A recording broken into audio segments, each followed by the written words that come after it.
আসসালামু আলাইকুম। এটিএন বাংলা সংবাদে সবাইকে স্বাগত জানাচ্ছি। ফিরোজ তোহা। শুরুতে বিআরবি কেবলস সংবাদ শিরোনাম। বিপ্লব ও সংহতি দিবসে রাজধানীতে বিএনপির বর্ণাঢ্য র্যালি, জিয়ার সমাধিতে শ্রদ্ধা, সরকারি নির্বাচন ব্যাহত করতে চাইছে অভিযোগ মির্জা ফখরুলের। ফেব্রুয়ারিতে হবে জাতীয় সংসদ নির্বাচন, ভোট নিয়ে যারা বিভ্রান্তি ছড়াচ্ছে তারা স্বৈরাচারের দোসর, নেত্রকোনায় বললেন প্রধান উপদেষ্টার প্রেস সচিব।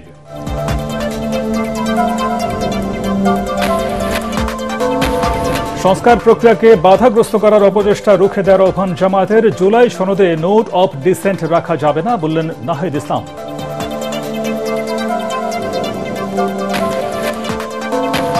বিএনপি কিংবা জামায়াতের সাথে জোট করবে না এনসিপি, অবাধ ও সুষ্ঠু নির্বাচন আয়োজনে অন্তর্বর্তী সরকারের সদিচ্ছা নিয়ে শঙ্কা দলটির নেতাদের।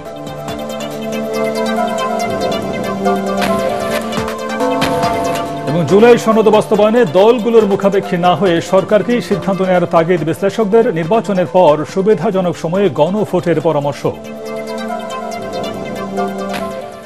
শুনছিলেন বিআরবি কেবলস সংবাদ শিরোনাম, এবারে বিস্তারিত। সব ধরনের সমর্থন দেওয়ার পরও অন্তর্বর্তী সরকারই নির্বাচন ব্যাহত করার চেষ্টা করছে বলে মন্তব্য করেছেন বিএনপি মহাসচিব মির্জা ফখরুল ইসলাম আলমগীর। তিনি অভিযোগ করেন, ফেব্রুয়ারিতে নির্বাচন বানচালের উদ্দেশ্যে কয়েকটি দল ভোটের আগে গণভোটের দাবিতে অস্থিতিশীল পরিস্থিতি তৈরি করছে। বিকেলে রাজধানীতে জাতীয় বিপ্লব ও সংহতি দিবসের র্যালির আগে সমাবেশে তিনি বলেন, গণভোট নির্বাচনের দিনে হবে, কোনো চক্রান্তই সফল হবে না। কামরুজ্জামান রাজীবের রিপোর্ট।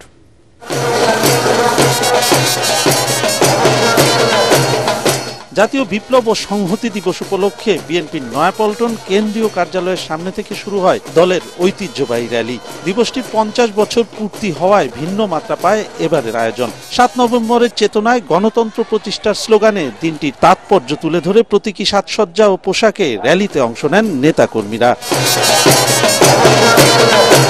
র্যালির আগে সংক্ষিপ্ত সমাবেশে বিএনপি মহাসচিব মির্জা ফখরুল ইসলাম আলমগীর বলেন, 7 নভেম্বর সিপাহী জনতার বিপ্লবের মধ্য দিয়ে ক্ষমতায় অধিষ্ঠিত হয়ে জিয়াউর রহমান যেমন নতুন বাংলাদেশের সূচনা করেছিলেন, তেমনি ফ্যাসিবাদের পতনের পর তারেক রহমান পরিবর্তনের দেশ গড়ার অঙ্গীকার করেছেন। গণতন্ত্র প্রতিষ্ঠার অগ্রযাত্রা ঠেকাতে ফেব্রুয়ারিতে নির্বাচন বানচালের ষড়যন্ত্র মানুষ মেনে নেবে না বলেও সতর্ক করেন তিনি। আজকে দুর্ভাগ্য আমাদের, আজকে অন্তর্বর্তীকালীন সরকার যাকে আমরা সম্পূর্ণ সমর্থন দিচ্ছি, তারা আজকে নিজেরাই একটা অবস্থা তৈরি করছে যাতে করে নির্বাচন ব্যাহত হয়। ওই রাজনৈতিক দলগুলো যে কয়েকটা এই গণভোটের চাপ দিচ্ছে, তারাও আজকে খুব পরিষ্কার ভাবে বলতে চাই যে নির্বাচনকে বানচাল করবার ষড়যন্ত্র করছে। আমরা খুব পরিষ্কার করে বিরোধ দিতে চাই, গণভোট হলে নির্বাচনের দিনই হতে হবে এবং সেই নির্বাচন 2026 সালের ফেব্রুয়ারি মাসেই হতে হবে, অন্যথায় বাংলাদেশের মানুষ কিছু মেনে নেবে না। এ সময় বিএনপি নেতারা অভিযোগ করেন, ধর্ম ব্যবসায়ী একটি দল দেশের স্বাধীনতা সার্বভৌমত্ব নিয়ে ষড়যন্ত্র করছে। আমরা বলেছিলাম এই সরকারকে আমরা সহযোগিতা করব, আমরা বরাবর সহযোগিতা করে যাচ্ছি। আপনারা যদি আমাদের এই নম্রতাকে, এই ভদ্রতাকে যে দুর্বলতা ভেবে থাকেন, বোকার সঙ্গে বসবাস করছেন, বিএনপি যদি মাঠে নামে আপনাদেরকে ট্যাবলেট খাওয়ার জন্য খুঁজে পাওয়া যাবে না। আমরা বলে দিচ্ছি, আমরা হুঁশিয়ার করে দিচ্ছি, ষড়যন্ত্র থেকে সাবধান থাকেন। এই 7 নভেম্বর নতুন একটি প্রেক্ষিত নিয়ে বাংলাদেশের মানুষের সামনে ধরা দিয়েছে। আজকে বাংলাদেশে আমরা বিএনপির নেতৃত্বে ইনশাআল্লাহ পুনরায় গণতন্ত্র ফিরিয়ে আনব। র্যালিতে নিজ নিজ আসনের ব্যানার ফেস্টুন নিয়ে যোগ দেন মনোনীত প্রার্থী ও তাদের কর্মী সমর্থকরা। এতে নির্বাচনী গণসংযোগের আবহ তৈরি হয় রাজধানী জুড়ে।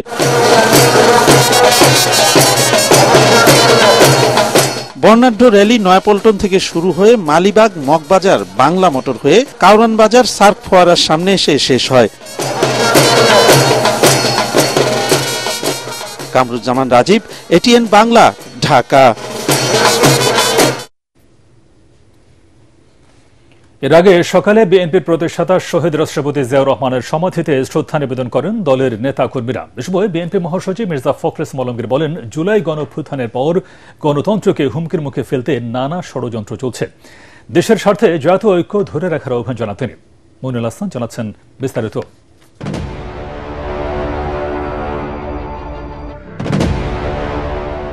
1975 সালের 15ই আগস্ট বঙ্গবন্ধু শেখ মুজিবুর রহমানকে সপরিবারে হত্যার মধ্য দিয়ে রাষ্ট্র ক্ষমতার পরিবর্তন, 3রা নভেম্বর কারাগারে জাতীয় 4 নেতাকে হত্যার ঘটনায় টালমাটাল গোটা দেশ।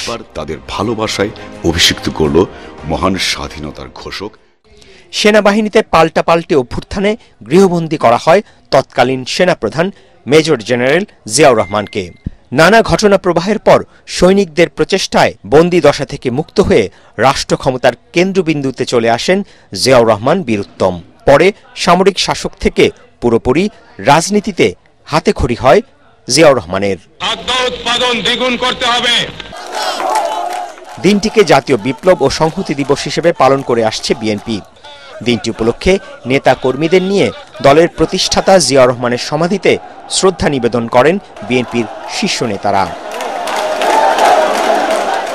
ফুলেল শ্রদ্ধায় বীরুত্তম জিয়াউর রহমানকে স্মরণ করেন তার অগণিত অনুসারী। পরে বিএনপি মহাসচিব বলেন, নানা কারণে অর্ধশত বছর পরও 7 নভেম্বর প্রাসঙ্গিক, গুরুত্বপূর্ণ। বাংলাদেশের অগ্রগতির একটা টার্নিং পয়েন্ট। শহীদ প্রেসিডেন্ট জিয়াউর রহমান একদলীয় ব্যবস্থা থেকে বহুদলীয় গণতন্ত্র ফেরত নিয়ে আসেন এবং জনগণের গণতান্ত্রিক যে অধিকার, সেই অধিকারকে তিনি নিশ্চিত করার চেষ্টা করেন। জুলাই অভ্যুত্থানে ফ্যাসিবাদের পতন হলেও বাংলাদেশ নিয়ে নানা ষড়যন্ত্র চলছে অভিযোগ করে মির্জা ফখরুল ইসলাম আলমগীর বলেন, দেশের স্বার্থে জাতীয় ঐক্য ধরে রাখার বিকল্প নেই। গণ অভ্যুত্থানের পরে যখন বিভিন্ন রকমভাবে একটা প্রচেষ্টা চক্রান্ত চলছে গণতন্ত্রকে আবার ধ্বংস করার জন্য, সেই মুহূর্তে এই 7ই নভেম্বর বিপ্লব ও সংহতি দিবস আমাদেরকে সেই পথেই যেতে অনুপ্রাণিত করে, যে পথে সত্যিকার অর্থেই আমরা বাংলাদেশে গণতান্ত্রিক রাষ্ট্র নির্মাণ করতে পারবো, একটা সমৃদ্ধ রাষ্ট্র নির্মাণ করতে পারবো, জনগণের ভোটের অধিকারকে নিশ্চিত করতে পারবো, বিচারের অধিকারকে নিশ্চিত করতে পারবো। সেই লক্ষ্যেই বাংলাদেশ এগিয়ে যাবে। এদিকে 10 দিন ব্যাপী নানা আয়োজনে দেশব্যাপী এবারের জাতীয় বিপ্লব ও সংহতি দিবস পালন করছে বিএনপি ও এর অঙ্গ সংগঠন। মইনুল আহসান, এটিএন বাংলা, ঢাকা। এদিকে নানা আয়োজনে সারা দেশে পালিত হলো জাতীয় বিপ্লব ও সংহতি দিবস। এ উপলক্ষে দলীয় পতাকা উত্তোলন, কোরআন খানি, দোয়া মোনাজাত ও আলোচনা সভার আয়োজন করে বিএনপি। এ সময় দলটির নেতারা বলেন, 1975 সালের এই দিনে সিপাহী জনতার বিপ্লবের মাধ্যমে দেশে আধিপত্যবাদ, এক নায়কতন্ত্র ও এক দলীয় শাসনের কারণে বিরাজমান নৈরাজ্যের অবসান ঘটে। আমাদের প্রতিনিধিদের পাঠানো তথ্যছবিতে আরও জানাচ্ছেন ঐশী গোস্বামী প্রমা। জাতীয় বিপ্লব ও সংহতি দিবস উপলক্ষে নাটোরে আলোচনা সভার আয়োজন করা হয়। এতে প্রধান অতিথির বক্তব্যে বিএনপির কেন্দ্রীয় নেতা ও নাটোর 2 আসনে দলের মনোনীত প্রার্থী অ্যাডভোকেট এম রুহুল কুদ্দুস তালুকদার দুলু বলেন, গত 17 বছরে স্বৈরাশাসক দেশের স্বাধীনতা ও সার্বভৌমত্বকে বিপন্ন করে তুলেছিল। সমাবেশ শেষে বর্ণাঢ্য শোভাযাত্রা নাটোর শহরের প্রধান সড়ক ঘুরে উপশহর মাঠে গিয়ে শেষ হয়। শহীদ প্রেসিডেন্ট জিয়াউর রহমানের সেই আদর্শকে বারবার এই বিচ্যুতি ঘটার কারণে পরবর্তীকালে ফ্যাসিস্ট স্বৈরাচার শাসক এই 15.5-16টা বছর বাংলাদেশের স্বাধীনতা সার্বভৌমত্বকে আজকে বিপন্ন করেছে। দলীয় পতাকা উত্তোলন, কোরআন খানি, দোয়া মাহফিল ও আলোচনা সভার মধ্য দিয়ে বরিশালে পালিত হল জাতীয় বিপ্লব ও সংহতি দিবস। জেলা ও মহানগর বিএনপির আলোচনা সভায় অন্যদের মধ্যে বক্তব্য রাখেন বরিশাল 5 আসনে বিএনপির মনোনীত এমপি প্রার্থী অ্যাডভোকেট মুজিবুর রহমান সরোয়ার। রাজশাহী মহানগর বিএনপি নিজ কার্যালয়ের সামনে জাতীয় ও দলীয় পতাকা উত্তোলন শেষে বেলুন, ফেন্টুস ও পায়রা উড়িয়ে দিবসটির সূচনা করা হয়। পরে বিশেষ অনুষ্ঠানে প্রধান অতিথি হিসেবে যোগ দেন বিএনপির চেয়ারপারসনের উপদেষ্টা ও সাবেক মেয়র মিজানুর রহমান মিনু। রংপুরে দিনব্যাপী কর্মসূচি পালন করেছে জেলা বিএনপি। নগরীর গ্র্যান্ড হোটেল মোড়ে আয়োজিত অনুষ্ঠান শেষে র্যালি ও সমাবেশের আয়োজন করে বিএনপি এবং অঙ্গ সংগঠনগুলো। বগুড়ায় নবাববাড়ি দলীয় কার্যালয়ে পতাকা উত্তোলন ও শহীদ রাষ্ট্রপতি জিয়াউর রহমানের প্রতিকৃতিতে শ্রদ্ধা নিবেদন করেন বিএনপি নেতাকর্মীরা। কুষ্টিয়ার কুমারখালীতে আলোচনা সভায় প্রধান অতিথি ছিলেন 4 আসনের বিএনপি মনোনীত প্রার্থী সৈয়দ মেহেদী আহমেদ রুমি। কুমারখালীতে যে সমস্ত উন্নয়ন কাজ বাদ আছে, আল্লাহর রহমতে আমি এমপি হলে, সরকার গঠন করতে পারলে আল্লাহর রহমতে সেসব কাজ আমি ইনশাআল্লাহ। দিবসটিতে নোয়াখালীতে আলোচনা সভা ও র্যালির আয়োজন করা হয়। সভায় বিএনপির চেয়ারপারসনের উপদেষ্টা ও সুপ্রিম কোর্ট বারের সভাপতি ব্যারিস্টার এম মাহবুব উদ্দিন খোকন বলেন, শিক্ষা ও অর্থনীতিতে গুরুত্ব দিয়ে কাজ করবে আগামী সরকার। ঐশী গোস্বামী প্রমা, এটিএন বাংলা। ফেব্রুয়ারিতে জাতীয় নির্বাচনের ভোট গ্রহণ হবে জানিয়ে প্রধান উপদেষ্টার প্রেস সচিব শফিকুল আলম বলেছেন, সারা দেশে এখন নির্বাচনী হাওয়া বইছে। এই গণতান্ত্রিক প্রক্রিয়া কেউ থামাতে পারবে না বলে মন্তব্য করেন তিনি। সকালে নেত্রকোনা সার্কিট হাউসে সাংবাদিকদের সাথে মতবিনিময় সভায় প্রেস সচিব এসব কথা বলেন। তিনি বলেন, নির্বাচনে যারা বিভ্রান্তি ছড়াচ্ছে তারা ফ্যাসিস্ট সরকারের দোসর ও সুবিধাভোগী। তার মতে গণতান্ত্রিক মূল্যবোধ ও অংশগ্রহণমূলক রাজনীতি নিশ্চিত করতেই অন্তর্বর্তী সরকার নিরলসভাবে কাজ করছে। মতবিনিময় সভায় নেত্রকোনায় কর্মরত বিভিন্ন প্রিন্ট ও ইলেকট্রনিক মিডিয়ার সাংবাদিকরা উপস্থিত ছিলেন। পুরো জাতি এখন নির্বাচনের জন্য অধীর আগ্রহে আছে এবং নির্বাচনের ক্যাম্পেইন এমন কোনো জায়গায় নাই যে আমরা দেখছি না। নির্বাচন নিয়ে কোনো বিভ্রান্তি নাই। যারা বিভ্রান্ত করছেন তারা আপনি খুঁজে দেখবেন যে তারা হচ্ছেন এই পতিত স্বৈরাচারের দোসর ছিলেন। তার হয়তোবা তার কাছ থেকে পূর্বাচলের প্লট পেয়েছেন, নতুবা তার কাছ থেকে কোনোভাবে কোনো মনিটারি বেনিফিট পেয়েছেন। ভবিষ্যৎ নেতৃত্বের জন্য তরুণদের এখন থেকেই প্রস্তুতি নেওয়ার পরামর্শ দিয়েছেন জামায়াতে ইসলামের আমির ডাক্তার শফিকুর রহমান। দেশের 4 বিশ্ববিদ্যালয়ের নির্বাচিত ছাত্র সংসদের প্রতিনিধিদের সম্মানে রাজধানীতে ইসলামী ছাত্র শিবির আয়োজিত অনুষ্ঠানে তিনি একথা বলেন। একই অনুষ্ঠানে জামায়াতের নায়েবে আমির সৈয়দ আব্দুল্লাহ মোহাম্মদ তাহের অভিযোগ করেন, গণঅভ্যুত্থান পরবর্তী সংস্কার প্রক্রিয়াকে একটি পক্ষ থামিয়ে দেবার চেষ্টা করছে। খায়রুল ইসলামের রিপোর্ট। ঢাকা বিশ্ববিদ্যালয় ছাত্র সংসদ ডাকসু, জাকসু, রাকসু এবং চাকসু নির্বাচিত ছাত্র প্রতিনিধিদের সংবর্ধনা দিয়েছে ইসলামী ছাত্র শিবির। রাজধানীর চীন মৈত্রী সম্মেলন কেন্দ্রে এই মিলন মেলায় নিজেদের ভাবনার কথা তুলে ধরেন ছাত্র প্রতিনিধিরা। এখন আমাদের মূল দায়িত্ব হবে শহীদদের আকাঙ্ক্ষার আলোকে এই নতুন বাংলাদেশ বিনির্মাণ করা। এ সময় বাংলাদেশ জামায়াত ইসলামীর নায়েবে আমির সৈয়দ আব্দুল্লাহ মোহাম্মদ তাহের অভিযোগ করেন, তরুণদের আকাঙ্ক্ষিত রাষ্ট্র সংস্কার বাধাগ্রস্ত করছে একটি পক্ষ। আজ সংস্কার নিয়ে যে জটিলতা তৈরি করেছে পরিকল্পিতভাবে, একটি সুষ্ঠু নির্বাচনের জন্য যেই পাটাতন্ত্রের কথা, সেইখানে সমস্যা তৈরি করা হচ্ছে যে ইচ্ছাকৃতভাবেই কোনো একটি অশুভ শক্তি এখনই এটাকে থামিয়ে দেওয়ার জন্য সেই ডাকসু, রাকসু, জাকসু, চাকসু এবং ছাত্র সমাজকে আবার বড় ধরনের ভূমিকা নিয়ে এটাকে থামিয়ে দিতে হবে, স্তব্ধ করে দিতে হবে। অনুষ্ঠানে প্রধান অতিথির বক্তব্যে জামায়াতের আমির ডাক্তার শফিকুর রহমান আগামীতে দেশের নেতৃত্ব দিতে এখন থেকেই তরুণদের প্রস্তুতি নেওয়ার আহ্বান জানান। ভবিষ্যতের বৃহৎ নেতৃত্বের জন্য নিজেকে তৈরি করো। দেশের ককপিটে তোমাদেরকে বসাতে চাই। তোমরা ককপিটে বসে দেশ পরিচালনা করবা, পিছন থেকে আমরা তোমাদের জন্য দোয়া করব, শক্তি যোগাবো। অনুষ্ঠানে নবনির্বাচিত ছাত্র প্রতিনিধিদের পাশাপাশি সাবেক ছাত্র নেতারাও উপস্থিত ছিলেন। খায়রুল ইসলাম, এটিএন বাংলা, ঢাকা।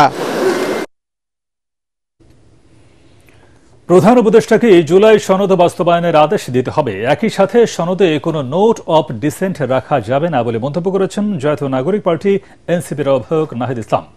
রাষ্ট্রের দৃশ্যমান পরিবর্তন করতে না পারলে জনগণ আবারও রাস্তায় নেমে আসবে বলেও হুঁশিয়ারি দেন তিনি।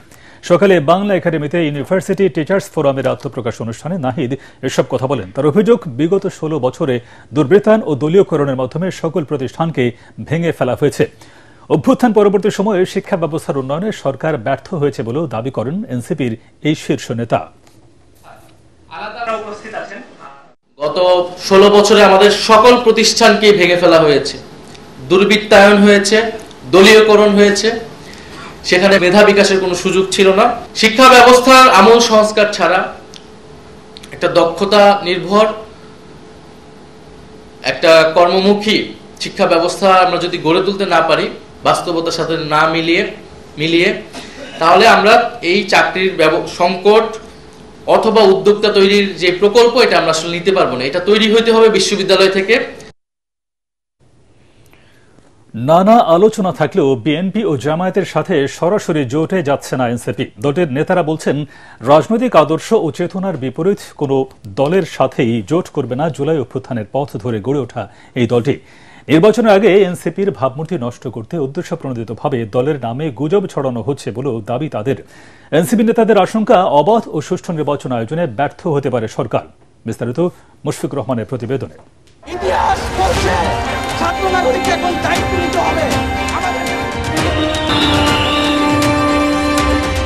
জুলাই গণ অভ্যুত্থান থেকে উঠে আসা নতুন রাজনৈতিক দল জাতীয় নাগরিক পার্টি এনসিপি এখন আলোচনার কেন্দ্রতে। তারুণ্য নির্ভর দলটির মাধ্যমে রাজনৈতিক অঙ্গনে তৈরি হয়েছে নতুন নেতৃত্ব। আমরা শাপলাকলি নিব। নিবন্ধন, প্রতীক বরাদ্দ সহ নানা চড়াই উতরাই পার করে প্রথম নির্বাচনের জন্য প্রস্তুতি নিচ্ছে দলটি।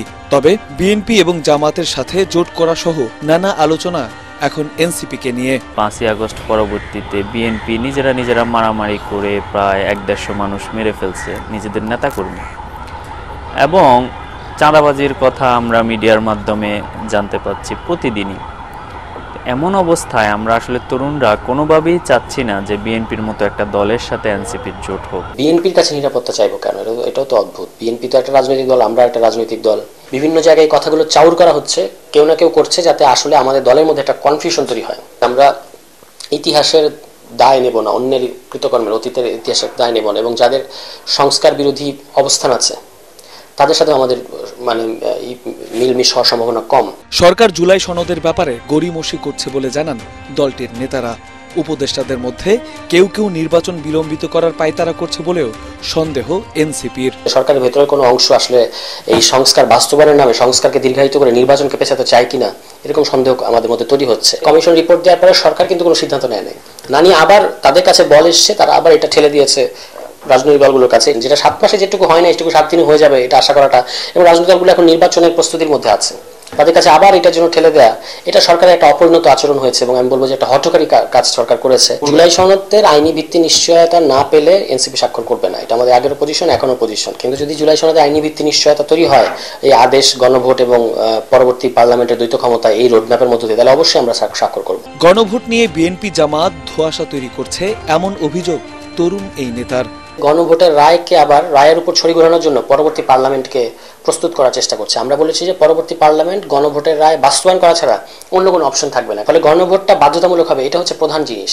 এইটাকে বাদ দিয়ে তারা টাইমিংটাকে প্রধান করে এক ধরনের কৃত্রিম একটা ধোঁয়াশা তৈরি করেছে বিএনপি এবং জামায়াত ইসলামে। আসন্ন নির্বাচনে সরকার লেভেল প্লেইং ফিল্ড নিশ্চিত করতে পারবে না বলেও শঙ্কা প্রকাশ করেন এনসিপি নেতারা। তাদের জন্য কিন্তু একটা প্রতিকূল পরিস্থিতি এখন এই মুহূর্তে মাঠ পর্যায়ে আছে। প্রশাসন এবং পুলিশের এই মুহূর্তে যে অবস্থা, আমরাও খুব বেশি কনফিডেন্স পাচ্ছি না যে লেভেল প্লেইং ফিল্ডের জন্য প্রয়োজনীয় পরিবেশ আছে। সরকার আশ্বস্ত করে, কিন্তু সেটা এখনো পর্যন্ত আশ্বস্ত হওয়ার মতো পরিবেশ বাস্তবে দেখতে পাচ্ছি না। গতানুগতিক রাজনৈতিক দলগুলোর মতো মনোনয়ন বাণিজ্য করবে না জানিয়ে যোগ্যতা অনুযায়ী মনোনয়ন দেওয়ার কথা জানান এনসিপি নেতারা। মুশফিকুর রহমান, এটিএন বাংলা, ঢাকা।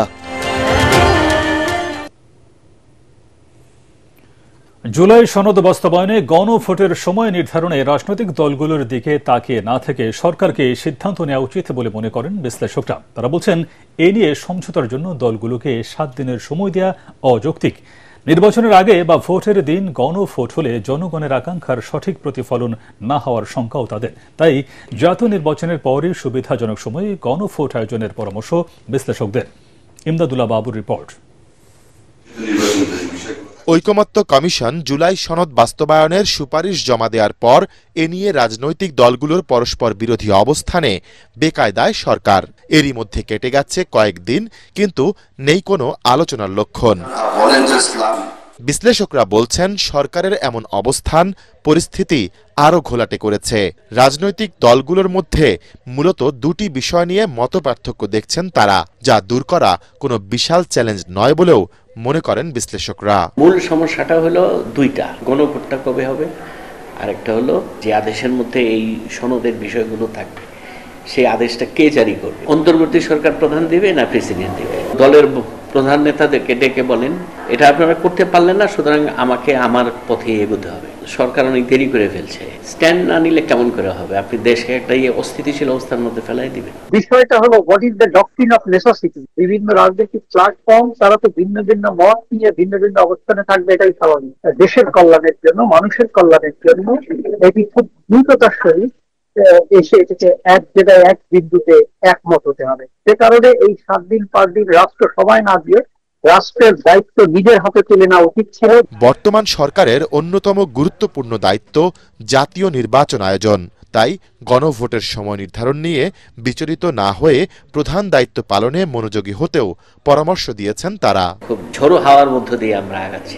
ইলেকশন করতে হবে আপনাকে, আর যদি সেটা না হয় তাহলে যে কোনো সময় তরি উল্টে যেতে পারে। সেই রিস্কের মধ্যে কেউ যাবে বলে আমার মনে হয় না। গণভোট, সকল রাজনৈতিক দল যদি মনে করে গণ অভ্যুত্থান হচ্ছে জনগণের সার্বভৌম ক্ষমতার অভিপ্রায়, ওইটাই আইনের ভিত্তি। আপনি যদি সংবিধানের পথে যান তাহলে কিন্তু আপনাকে এটা নির্বাচনের পরে নিতে হবে, কারণ ইতিমধ্যেই 15তম সংশোধনী বাতিল হবে এবং 142 ধারা সংবিধানে ফিরে আসবে। ওইটাও সংসদের এন্ডোর্স লাগবে, তখন ওইটার আওতায় আপনি গণভোট করলে সেটা সাংবিধানিক। গণভোটটা হওয়া উচিত সাবলীল, স্বাধীন এবং সম্পূর্ণ ভিন্ন একটি আঙ্গিকে, যেখানে জনগণ তার মতামত দেবে। সে কিন্তু কখনো তার ক্যান্ডিডেট সিলেক্ট করবে না, এমপি সিলেক্ট করবে না। আমরা যদি গণভোটের সাথে সাধারণ ভোটকে মিলিয়ে ফেলি তাহলে দুইটার যে উদ্দেশ্য লক্ষ্য সেগুলো কিন্তু মিসম্যাচ হয়ে যাবে। সুতরাং গণভোটটা হতে হবে আগে, যেখানে সাংবিধানিক একটি ভিত্তির কাঠামোগত সহযোগিতায় জনগণ তার মতামত পোষণ করবে। জুলাই সনদ বাস্তবায়নে আদেশ জারি ও গণভোট আয়োজন নিয়ে রাজনৈতিক দলগুলোকেও পরস্পর বিবাদে না জড়িয়ে নির্বাচনমুখী হওয়ার তাগিদ দিয়েছেন বিশ্লেষকরা। সরকার অনেক দেরি করে ফেলছে। ইমদাদুল্লাহ বাবু, ATN বাংলা, ঢাকা।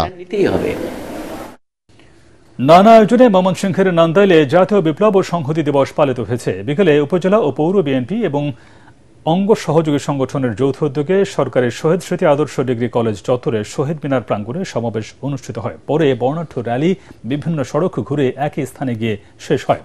সমাবেশে বক্তারা অভিযোগ করেন, নান্দাইলে দীর্ঘদিন আন্দোলন সংগ্রামে না থাকা একজনকে দলীয় মনোনয়ন দেওয়া হয়েছে। এ সময় স্থানীয় নেতাকর্মীরা বিএনপির ভারপ্রাপ্ত চেয়ারম্যান তারেক রহমানের হস্তক্ষেপ চান এবং ত্যাগী নেতাকর্মীদের দাবির পক্ষে রোববার মানববন্ধন কর্মসূচির ঘোষণা দেন।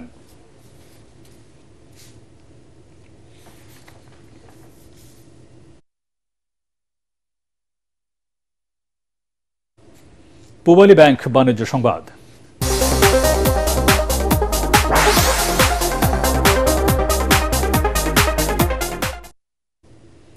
পেঁয়াজের চড়া দামে অস্থির রাজধানীর বাজার। ব্যবসায়ীরা বলছেন, উৎপাদন কম আর আমদানি বন্ধ থাকায় দাম বেড়েছে। এই পরিস্থিতির জন্য সিন্ডিকেটকে দোষেন ক্রেতারা। সপ্তাহের ব্যবধানে বেড়েছে সবজির দামও। রিপোর্ট ঐশী গোস্বামী প্রমার। দেশের বাজারে পেঁয়াজের দাম বাড়তে থাকায় অস্থিরতা তৈরি হয়েছে জনমনে। এক সপ্তাহের ব্যবধানে পেঁয়াজের দাম কেজিতে 25 থেকে 30 টাকা পর্যন্ত বেড়েছে। কয়েকদিনের ব্যবধানে নিত্য প্রয়োজনীয় এই পণ্যের দাম কেন এত বাড়ল, সেই প্রশ্ন বাজার করতে আসা ক্রেতাদের। খুচরা পর্যায়ে প্রতি কেজি দেশি পেঁয়াজ বিক্রি হচ্ছে 110 থেকে 120 টাকায়। পেঁয়াজের দাম তো গত সপ্তাহে যা ছিল তার থেকে 30-40 টাকা থেকে দাম বেশি হয়ে গেছে। সিন্ডিকেটের মাধ্যমে আটকে রাখছে, হয়তো কেউ পুঁজি করছে, পুঁজি করে দাম বাড়াইয়া শেষ সময় বিক্রি করতেছে। এক পাল্লা লইলাম 550 টাকা, তো হঠাৎ করে যে 200 টাকা পাল্লাতে, এটা অস্বাভাবিক না? আমরা তো মধ্যবিত্ত ফ্যামিলি, ক্রয় ক্ষমতার বাইরে। পেঁয়াজের দাম যদি এত হয় তাহলে অন্যান্য জিনিসগুলোর দাম তো আরো বাড়বে। মৌসুম শেষে যোগান স্বল্পতা এবং ভারত থেকে পেঁয়াজ আমদানি বন্ধ থাকায় দাম বাড়তি বলে জানিয়েছেন ব্যবসায়ীরা। পেঁয়াজের দাম সারা বছর তো কমই ছিল, এখন লাস্ট পর্যায়ে, এখন তো পেঁয়াজের দাম একটু ওঠানামা করবেই। নতুন পেঁয়াজ যাবত না আসবে, এখন এই বাজারটা একটু বেশি থাকবে। যদি বাইরে থেকে পেঁয়াজ না আসে তাহলে মনে হয় দাম বাড়ার সম্ভাবনা আরো বেশি আছে। পেঁয়াজের ছাঁচ লেগেছে সবজির বাজারেও। আমদানি বাড়লে দাম কমবে বলে জানিয়েছেন ব্যবসায়ীরা। প্রতি বছর এই টাইমে দেখা গেল 20-30-40 টাকা করে সবজি পাচ্ছি, কিন্তু এখন 70-80-90-100 টাকার নিচে কোনো সবজি নাই। সম্পূর্ণ উৎপাদন বাড়ে নাই, কারণ এটা বর্বর সিজন হইলে আস্তে দাম কমে যায়। নিত্যপণ্যের মূল্যবৃদ্ধিতে দুর্ভোগে সাধারণ মানুষ। তাই দাম নিয়ন্ত্রণে সরকারকে প্রয়োজনীয় পদক্ষেপ নেওয়ার দাবি ক্রেতাদের। ঐশী গোস্বামী প্রমা, ATN বাংলা, ঢাকা। সাতক্ষীরায় রোপা আমন ধানের বাম্পার ফলন হয়েছে। এখন ধান কাটায় ব্যস্ত কৃষকরা, তবে ফলন ভালো হলেও ধানের বাজার মূল্য নিয়ে রয়েছে অসন্তোষ।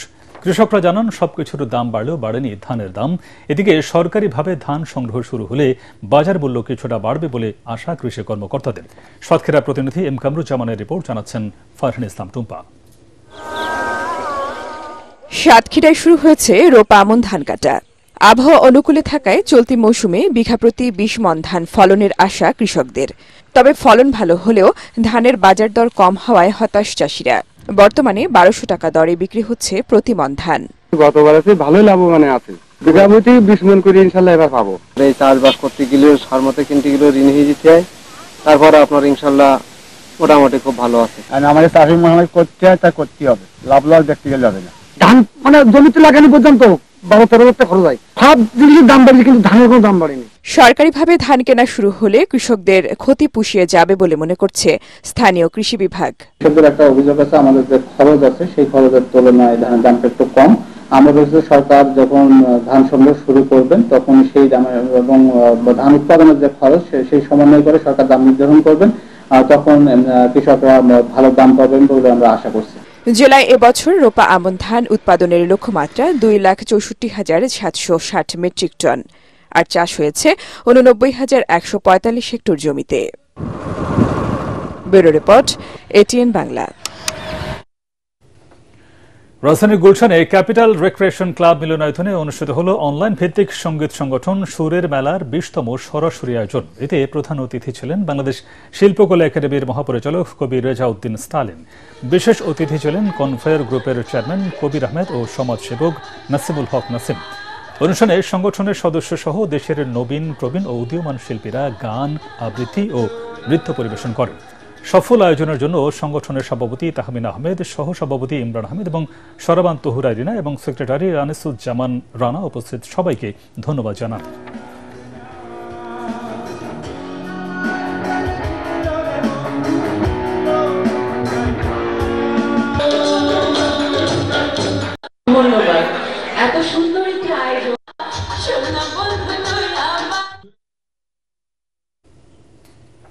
এবার খেলার খবর।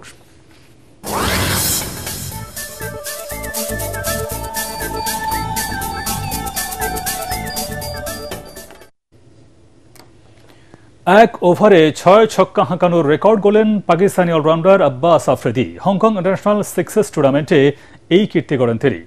মংককে কুয়েতের 123 রান তাড়া করতে নেমে শেষ 2 ওভারে পাকিস্তানের দরকার ছিল 67 রান। ইয়াসিন প্যাটেলের করা পঞ্চম ওভারটি থেকে পাকিস্তান পায় 38 রান। এর মধ্যে টানা 6 বলে 6 ছক্কা মারেন আফ্রিদি। আন্তর্জাতিক ক্রিকেটে এ পর্যন্ত 6 জন 1 ওভারে 6 ছক্কা মেরেছেন। এতে 8 ছক্কা ও 1 চারে 12 বলে করেছেন 55 রান। আব্বাস রিটায়ার্ড হার্ট হয়ে মাঠ ছাড়ার পর আদনান ইদ্রিস ইনিংসের শেষ 5 বলে 23 রান নিয়ে পাকিস্তানকে 4 উইকেটে জেতান।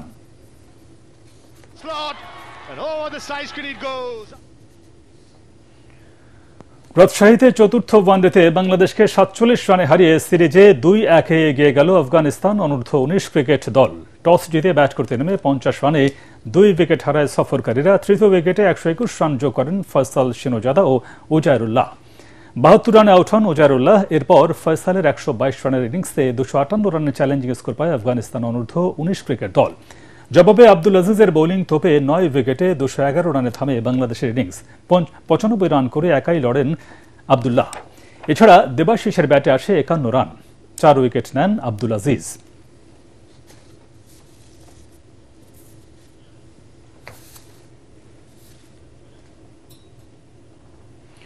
শেষ করার আগে বিআরবি কেবলস সংবাদ শিরোনাম আরেকবার। বিপ্লব ও সংহতি দিবসে রাজধানীতে বিএনপির বর্ণাঢ্য র্যালি। জিয়ার সমাধিতে শ্রদ্ধা। সরকারি নির্বাচন ব্যাহত করতে চাইছে অভিযোগ মির্জা ফখরুলের। ফেব্রুয়ারিতে হবে জাতীয় সংসদ নির্বাচন। ভোট নিয়ে যারা বিভ্রান্তি ছড়াচ্ছে তারা স্বৈরাচারের দোসর, নেত্রকোনায় বললেন প্রধান উপদেষ্টার প্রেস সচিব।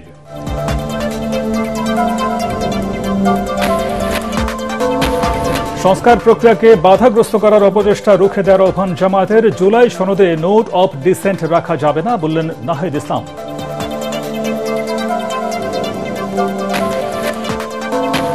বিএনপি কিংবা জামায়াতের সাথে জোট করবে না এনসিপি, অবাধ ও সুষ্ঠু নির্বাচন আয়োজনে অন্তর্বর্তী সরকারের সদিচ্ছা নিয়ে শঙ্কা দলটির নেতাদের।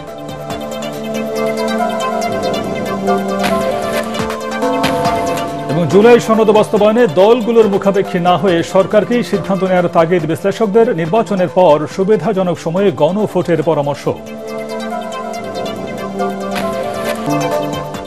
পরবর্তী সংবাদ দেখার আমন্ত্রণ জানিয়ে এখনকার মতো শেষ করছি। ATN বাংলা সংবাদ ইউটিউবে দেখতে ব্রাউজ করুন, youtube/ATN বাংলা নিউজ। ধন্যবাদ সবাইকে।